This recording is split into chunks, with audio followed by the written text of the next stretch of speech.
I hope one day that eating, using, and exploiting animals is a stain in our history.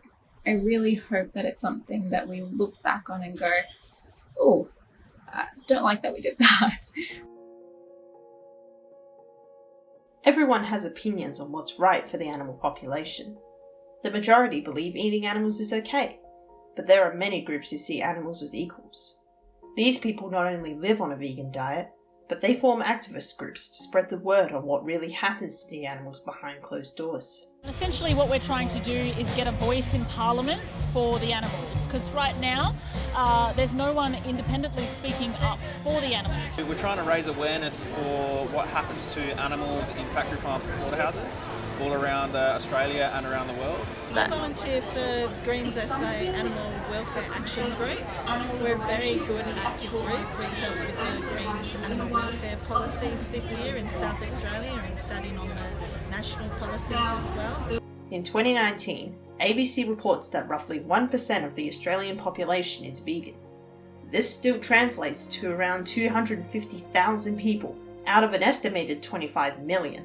In the early days of veganism, the numbers were much lower. I mean, you didn't have a lot of the mock meat products and whatnot that you do now, and there was tofu cheese that was the most disgusting thing I'd ever tasted. They've obviously changed the recipe since then, and now it's quite good. And I think now it's so much easier because you can just go to the shops and buy anything. Vegans choose this lifestyle for multiple reasons, such as improving health or protecting the environment. The most popular of these reasons is to protect the animals. They believe the way they are abused and eventually killed isn't fair, especially since the animals can't help themselves in these situations. We believe they are the most oppressed, the most exploited, the most horrifically treated beings on the planet, and we believe that they need to be liberated before anyone else, because they are the ones that are being killed by the billion. They are being tortured, they are being slashed open, they are being hung up, they're having their children taken away from them. We wouldn't wish this upon anyone, even our worst enemies. The activist groups use many different methods to tell people what really happens. As an example, Anonymous for the Voiceless is a group that does public protests in places such as Rundle Mall. So basically it's a demonstration of the Cubas, which is the 4 TVs generally if you've got more members, we've got the truth signs in there.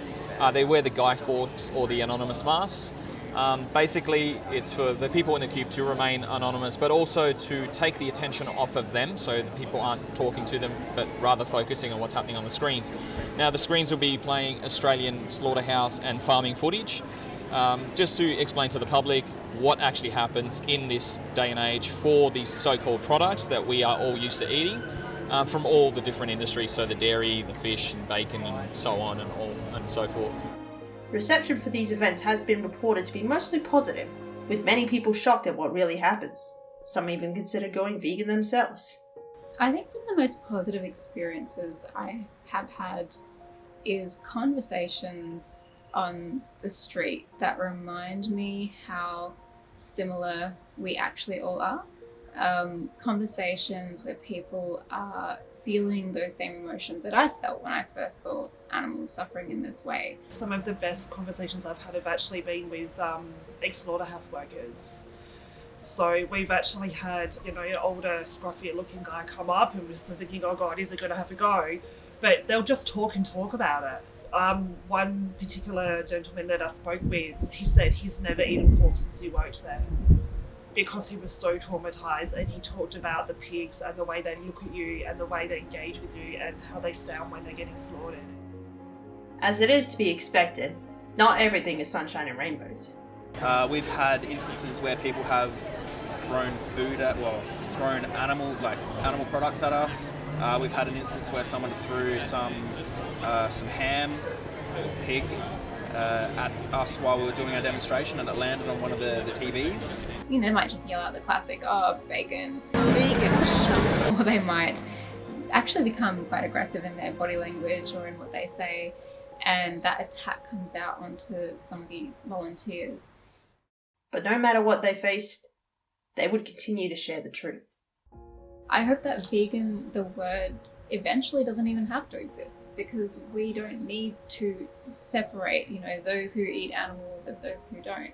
And if those who do, they are in the minority. All we need to do is share information that we were so grateful to receive once with somebody else, and then let them make the connection on their own. And everyone's going to do it in their own timing. You can't force anybody to do anything they don't want to do, but you can do the animals the best possible favour you can by knowing what it is that you're talking about, so that you can steer somebody else in the right direction to help them make the transition to a more peaceful and compassionate lifestyle.